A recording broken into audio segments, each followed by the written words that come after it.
thank you all for being here. Today is 1 year since the inauguration of President Joe Biden. It was a cause for celebration then and cause for appreciation now. As we all know, much more needs to be done, but we have made great progress in this year. Just to say one of the most important four-letter words in our economy is jobs. And as you can see, and I hope you can all see, from 2020, this was a job situation. 2021, 6,400,000 jobs. An unemployment rate that has gone down to 3.4%. Millions more Americans back to work. 3.9% of the unemployment. And then now, of course, with legislation that is pending, we hope that when we have more access to child care and universal pre-K and the rest, many more people will be able to go to work, especially as the President continues to address the COVID challenge that we have that are keeping people out of work. But 6.4 million jobs versus this practically over 5 million, nearly 6 million jobs lost the year before in the previous presidency. So with that, many more people availing themselves of the Affordable Care Act and the tune of millions more people, 5 million more people. We're very proud of that. And having access to quality health care. Of course, more to come when we pass some version of the legislation that is pending over on the Senate side. We're very proud in the course of, almost a year ago, in March a year, we passed the rescue package. The rescue package put money in the pockets of the American people, vaccines in their arms, many more children safely back to school, people back to work.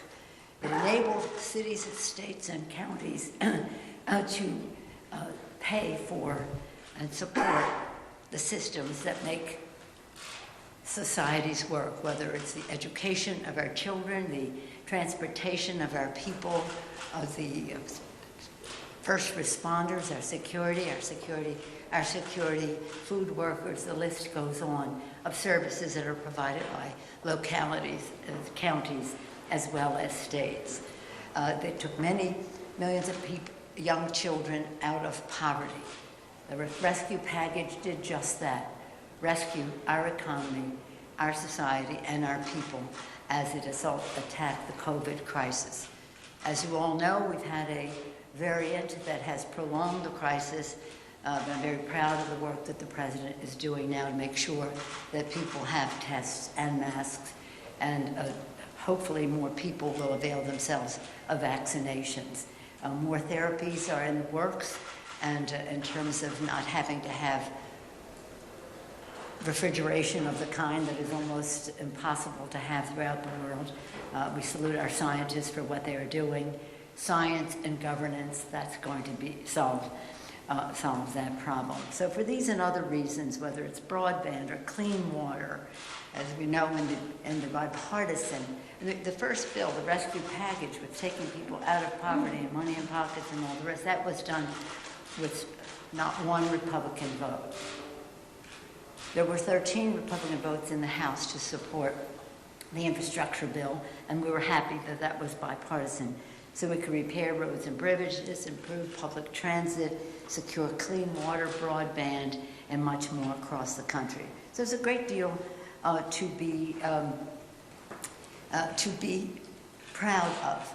But as with all of this, we always keep an eye on what needs to be done to meet the kitchen table needs of the American people.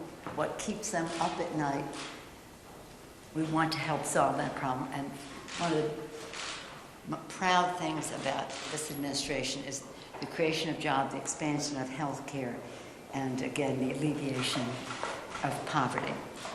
So with that, then we go on to what we want to do next. There's no question last night was a disappointment. I support what the President said. He's disappointed but not deterred. We will continue the work. We will follow the example of those who went before us in terms of the fight for civil rights and voting rights, not to be deterred. So the fight goes on. I had the privilege earlier this week, at the beginning of the week on Martin Luther King Day, to be with the King family, to be inspired over and over again, continue to be inspired by them, to the point of their Martin Luther King's granddaughter, Yolanda, who's 13 years old in 8th grade, talking about the future, talking with her great wisdom about the future. So we're, again, always eager to do more, but nonetheless disappointed what happened. But I want to congratulate Leader Schumer for his courage, for how he proceeded with this legislation. You had to have a vote. And what was wonderful to see was for almost 2 days to hear the Democratic senators talk about the sanctity of the vote and how fundamental that is to our democracy. It was so inspiring. Sad, though, to hear the Republicans argue against the freedom to vote and protect our vote. Whatever the outcome, the fact is that every Democrat voted. Every Democrat in the Senate voted for the Freedom to Vote / John Lewis Voter Advancement Act, and every Republican voted against it. The process in the Senate leaves much to be desired. If you want to talk about that, we can later. But the fact is that it was an inspiring day, and I salute the chairman for bringing that important legislation to the forefront as he brought it to the floor. And that's a way to get it into the forefront. It's so important. But again, my motto is, some of you've heard me say it, we don't agonize, we organize. And that's what we will do to, again, advance voter participation in our country. I was a former chair of the party, and our goal was to remove obstacles of participation for anyone, whatever their party was, to remove obstacles of participation. Instead of what the Republicans are doing is to put up obstacles of participation. So the fight for voting rights continues. We will not relent. The fight goes on. So where do we go from here? As we have been engaged in all of these highly visible fights, discussions, debates in the Congress, we have been working in many cases in a bipartisan way to advance legislation which should be coming to the floor in the months ahead, as soon as we come to the agreement. First and foremost is the omnibus bill. I salute our chair, Rosa DeLauro, for the work that she is doing. This has to be bipartisan, and as an appropriator myself, from way back, I always say, left to their own devices, the appropriators can get the job done, and we want to leave them to their own devices, and I hope that Mitch McConnell will leave them to their devices as well. We must get that done. It is important in terms of governance to get the appropriations bill done, the omnibus bill done, to fund the government. It is now a national security issue of the highest priority, with the threats that exist out there. To go to a continuing resolution instead of a decision-making omnibus bill is to weaken our security and our stability. The Republicans should know that. So we hope that we will be able to bring that legislation to the floor before it expires. Honoring our pact. This is another security issue. It's about the burn pits.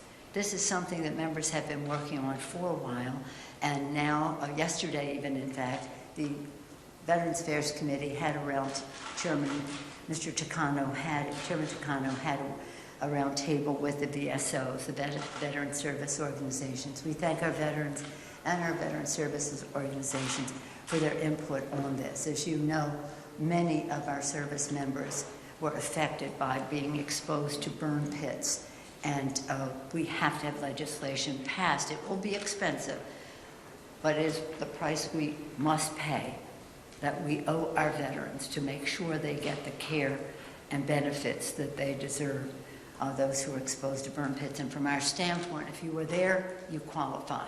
We don't have to go through any torturous process to decide if somebody's illness depended on something that they were exposed to. That very important legislation. Again, we're hoping all of this is bipartisan. The competitiveness bill. It has many names. It's about chips, about funding for chips. It's about research and development. Research, very big piece of that coming out of our Science, Space, and Technology Committee under leadership of Chairwoman Eddie Bernice Johnson. It's about supply chain. It's pretty exciting, the competitiveness bill, and we're very close to being ready to go to conference with the Senate on that legislation.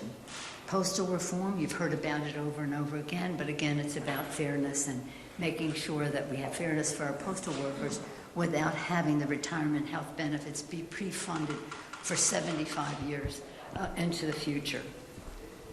These are some of the items on the agenda in the very near future that have important ramifications for us. Very important in terms of all of this is what we do about any legislation we may have about the Ukraine, which is really about our security and our stability. Mr. Menendez has legislation in the Senate. We anticipate a companion bill in the House, but that's up to our distinguished chairman, Mr. Meeks, to announce. We have members have been meeting, committees of security committees have been meeting. We've had our briefings and the rest. And when that legislation is ready, whenever that may be, it could be next week, it could be next month, but whenever it is ready, we will go forward with legislation in terms of the stability and national security, whether it's legislation on robust Russian sanctions, assistance to Ukraine, again, our commitments to NATO and so forth. So that's, let's acknowledge and appreciate what Joe Biden as President of the United States, the difference that he has made, 6.4 million jobs, that has a nice ring to it. We want more.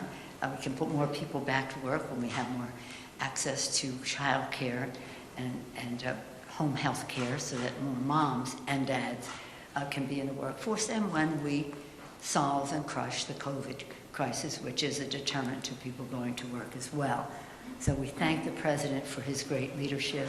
We appreciate the leadership of Chuck Schumer in advancing the sanctity of the vote in the Senate and giving it the visibility that it would never have had without having a vote in the Senate. As we prepare for what's next on our agenda, we do so striving for as much bipartisanship as possible in terms of protecting honoring our veterans, protecting our country, again, funding the governance of our country. On a happy note, yesterday, Congress passed legislation to award Willie O. Yee. You know Willie O. Yee? Oh. You know Willie O. Yee. I did a story about Willie. You just did a story about Willie. Yeah. Well, you come to our office later today because we'll be signing the legislation. He was, for your information, Willie O. Yee was the first black player in the National Hockey League. The Congressional Gold Medal, we voted on it yesterday. I'll sign the bill today. He was referred to as the Jackie Robinson of hockey. We can never have a meeting without talking sports. Right? The House passed the bill unanimously, which honors the contribution of a sports legend who broke the National Hockey League's color barrier despite being legally blind in one eye. Is that remarkable? So we'll have the signing. Do we know what time it is today? I don't. It's not private. We're not. We'll let you know if you're interested. We'll let you know. Otherwise, we'll send you a picture. He had 4 goals and 10 assists in 45 NHL games. I'm sorry? He had 4 goals and 10 assists in 45 NHL games over 3. How about that? Is that remarkable? That's remarkable. I mean, that's not tremendous stats, but that was his record. That's wonderful. Good for you. Well, I'm just staying up late at night watching Warriors and stuff like that. But in any event, any questions? Yes, sir? Madam Speaker, I understand that last Thursday you asked the Committee on House Administration to take a closer look at Stock Act violations by members of Congress, which may include stiffer penalties for these violations as That's well. Right. I wanted to give you the chance to talk about just why you did that, why I think that's important, and what you say to the members of of your caucus, which range from frontline members to some of the most progressive members, who want to go further and enact some sort of... Well, I don't know that. I mean, that's your version. Here's the thing. I say to my members on a regular basis, when we gather in caucus, and as you know, sometimes it's hybrid these days, but anytime we have gathered in caucus, one way or actually virtually or hybrid, I've said to them, under this roof, figuratively or actually, is the greatest collection of intellect, integrity, and imagination for doing the right thing for the American people. I have great confidence in the integrity of my members. They are remarkable. So when people talk about, well, somebody might do this and somebody, I think I trust our members. If, in fact, we should have severe penalties for delay in reporting on Stock Act, then do that. I've said to the House Administration Committee, review all the bills that are coming in and see which ones, where the support is in our caucus. I think there are 2 letters, each has like 14 members signing it so far, maybe more will come, but that's what we have seen.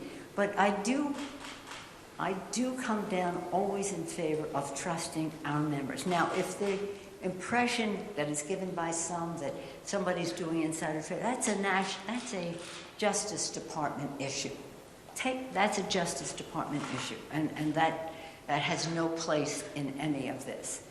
But to give a blanket attitude of we can't do this and we can't do that because we can't be trusted, I just don't buy into that. But if members want to do that, I'm okay with that. I would add, and this is the last thing I'm going to say on this at this meeting, and I would add, do you know that the Supreme Court, now we in the House have disclosure, in the Congress we have disclosure, and we have the Stock Act, which says if you sell a stock, you have to report it in an X number of days, and if not, there's a penalty. Should those penalties be greater? Subject to review. I mean, I don't know why people don't do it on time, but whatever it is, if there's a penalty, and it should be more severe, so be it. But the United States Supreme Court, where decisions are made all the time that affect our environment, our workforce, our personal freedoms, every subject you can name, at the mercy of the court, our economic issues and the rest, no disclosure whatsoever, and certainly no Stock Act. I don't, in other words, if we're saying everybody should be living by the same standard, then so be it. That's okay with me. But I don't think that the court should be let off the hook, and even the Chief Justice said recently that the impression was that there were some scandals in judges making decisions that related in a way that wasn't right. So I say, when we go forward with anything, let's take the Supreme Court with us to have disclosure. No disclosure. The Supreme Court of the United States for life. No disclosure, and certainly, therefore, no Stock Act. Another subject? Yeah, on the BBB, the president indicated yesterday chunks of it could get passed, and I'm sure you heard what he said. I wonder what you think of that statement, and I have a couple of parts here. He said the child tax credit for community colleges might drop out, and just what should we expect when it comes to the BBB going forward? Well, let me just say, chunks is an interesting word. Not my word, that's what you said. No.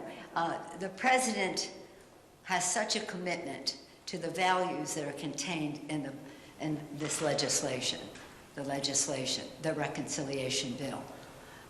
When we passed when they were considering and then later we passed the bipartisan infrastructure bill, the president said, I want to find as much common ground as I can in a bipartisan way when it comes to infrastructure.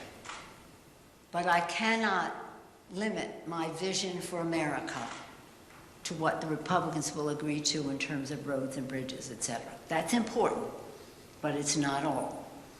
So in this legislation, if we care about preserving the planet for future generations and clean air for them to breathe today and water to drink, we need to pass the reconciliation bill. So I would hope that that would be a major part of it. So what the president calls chunks, I would hope would be a major bill going forward. It may be more limited, but it is still significant. So we talked about climate. Now let's talk about health care. So important in the legislation is that millions more people will have access to health care at a very low cost because of what is in the bill in terms of expanding the Affordable Care Act. Let's now talk about child care. Child care in the bill, whether you're talking about the child tax credit, or you're talking about child care, or you're talking about home health care that might include a child, or an older sibling or a parent, or you're talking about universal pre-K. All of this lowers cost for care, and is transformative in the lives, especially of women in the workforce. So we have to have, if our economy is going to succeed, as you know, we say when women succeed, America succeeds. If we're going to have the full benefit of women and newcomers, and when I say newcomers, people of color who have not been in some of these traditional jobs, to expand what that means, we have to have care at home, whether it's for children or, again, older siblings or parents. So there are big chunks of the bill that have to be contained in the bill. But remember this, that this is a reconciliation bill. So when people say, let's divide it up, they don't understand the process. What can we agree upon? And I'm sure that we can agree upon something significant. Call it a chunk if you want, but whatever you call it, we want it to be able to make a difference in transforming the workplace by honoring work, by respecting the fact that there are families that have to make decisions between home and work, and again, protecting the planet. So I'm optimistic. I'm optimistic. Yeah. Yes, sir. Very disappointed. But some members in the Democratic Party who are really taking on Senators Manchin and Senate. What do you say about those members who are hypercritical of them taking their position? That's their position. That's how they feel. That's what they think their position is one. Do you think that that's fair to have that sort of criticism level from Manchin in terms of this internal party? Well, I think people will say what they're going to say. I have not encouraged that. In fact, I have discouraged it because we are a giant kaleidoscope here, Democrats and Republicans. You never know who's going to be in the design of the next bill. So we have to be respectful. But I've discouraged people from making comments about them. And you maybe hear it more than I do. I just don't hear that much of it anymore. Do you think that makes it harder maybe to get their vote down the road on this subject or something else that they criticize? No, I don't think so. I don't think so. I think that they'll do what they believe, and and I'm hopeful. They have come to agreement on aspects of the Build Back Better legislation. We may want to have to rename it to something that's even Build Back Better than that kind, whatever we decide to call it. But the fact is that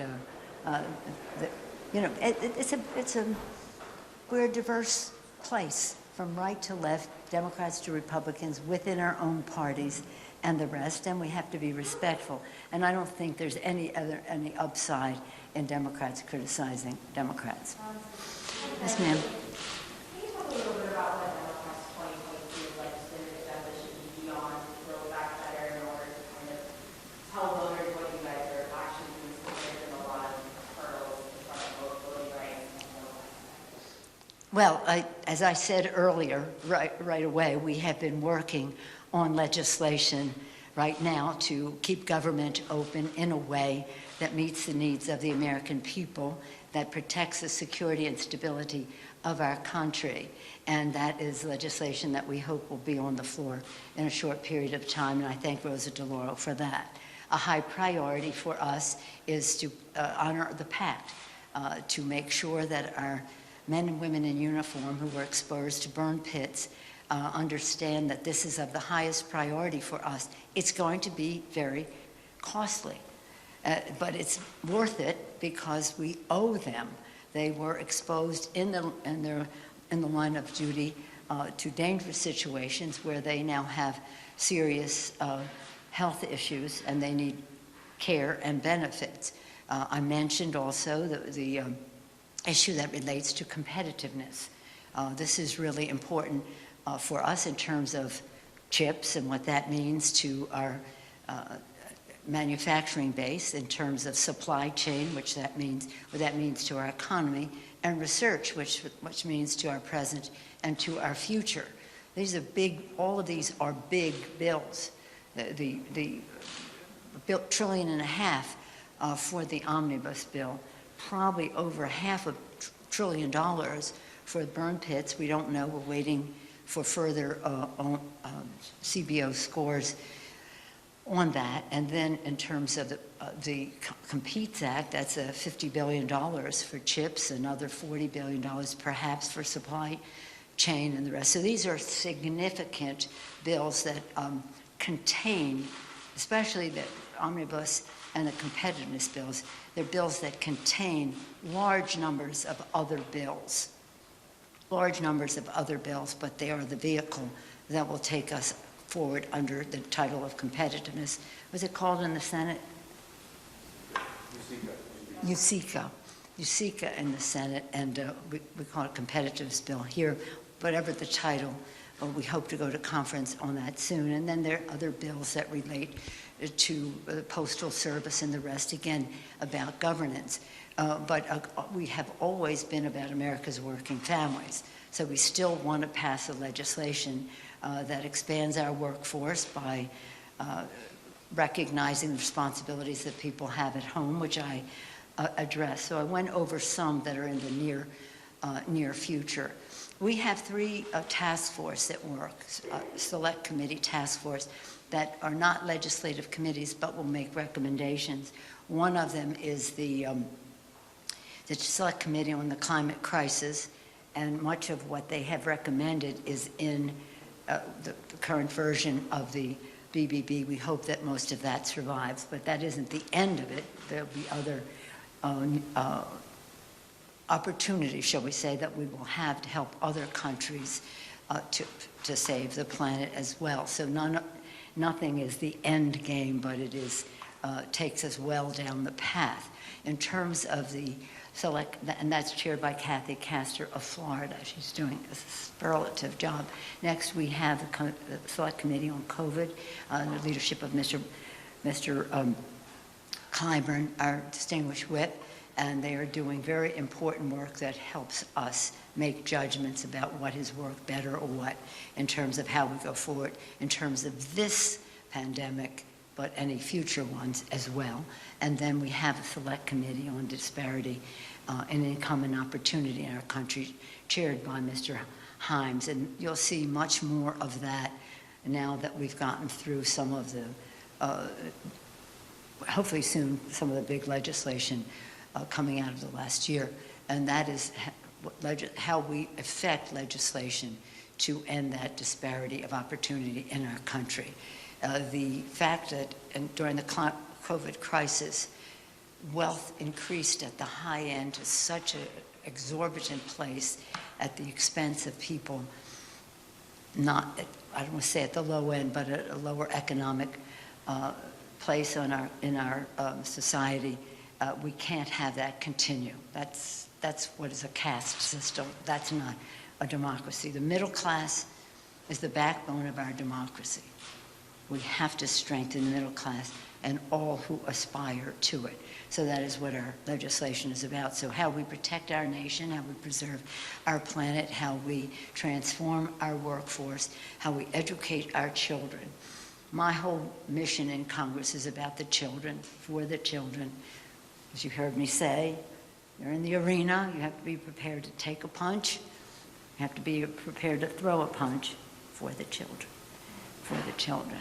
And so we'll be dealing with issues that relate to antitrust and to Section 230 and what damage that does to children and the rest. But I'm very proud of our committees. They're working very hard on their legislation. Some of it they will bring individually to the floor. Some of it, as with the Competitiveness Act, that's a bill from Science, Space, and Technology, Energy and Commerce, Education and Labor, and other committees as well. So some of this will be jointly, some of it will be individually. One last question, is that? I think Nancy, I want to ask you about crime in America right now. There's been so many tragic headlines this week alone with I'm sorry? crime in America. Oh, crime. Oh, yeah. There's been so many tragic headlines this week alone with a 24-year-old UCLA student stabbed at work in Los Angeles, a woman pushed out of a subway in New York City, and just last night a baby shot in the Bronx in innocent baby an attack. So I just wanted to ask you about this spike in crime, the 30% Yeah, spike in thank you murder. for that question. Because in many of our committees, in the Judiciary Committee for sure, and Education and Workforce, in all of our committees, community safety is of the highest priority as a value. The form of it, the legislation it will take remains to be seen. As I said, our committees will be working on these issues. But community safety, right up there with jobs and health care and the rest. Community safety, very important. That's why we were very proud that in the rescue package, we had significant funding for state and local government, which was funding our first responders, largely our police and fire. We have to be strong in that respect. We have to be strong in that respect. But in the BBB, there's very important language, and I refer you to it, about how we address criminal justice and the rest in our country. But thank you for asking that question. We can have a whole day, and we probably will, on that subject, because community safety, our first responsibility is to protect and defend, whether that's our national security or our community safety. We have to keep the American people safe. Thank you all very much. Thank you. Thanks, Nancy.